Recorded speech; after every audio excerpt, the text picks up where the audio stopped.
nagsisend ka na ng photos. Ay. Nagkakakwentuhan kayo tapos parang, saan ka ngayon? Parang, Ay. dito ako, ganon. Grabe na yun. Lalo kung selfie, no? Oh, grabe Oo. na yun. Oo. Siguro may reason ka lang magpadala ng photo kapag, kunwari, may, as a source, like, a resource for, kunwari, ano itsura ng set?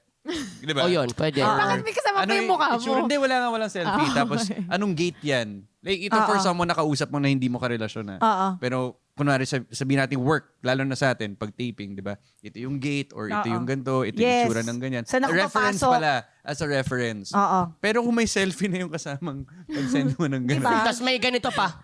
Oo nga eh. Nakatinda. Saka yung maanggulo ka pa na. Oo, Here yung na, mga oh. here na. Oo. Hindi ko alam. Di kadiri rin sa akin. Tsaka Pero mukha pag akong kaibigan. Pilipino na, masama pala yun. Pag kaibigan, feel ko pwede Isa na naman. Pag friends. Kunyari, boy. Sa friends, lalaki, friends. Pag friends, Tapos okay lang naman. may selfie. siguro. Okay lang din, nakakatawa yun. Mm-mm. Pero I mean, yung stranger sa someone na talaga.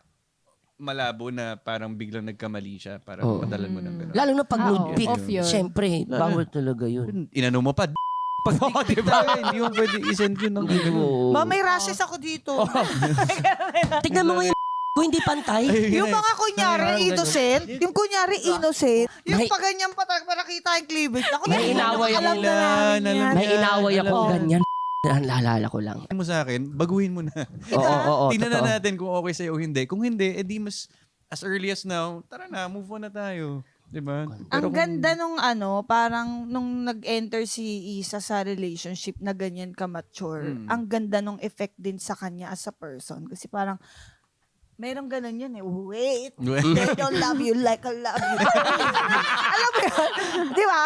Ang galing. Di ba?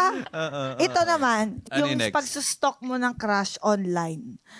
Nagla-like ka, nagko-comment ka, so parang, you make it a habit. Ano kaya ginagawa niya ngayon?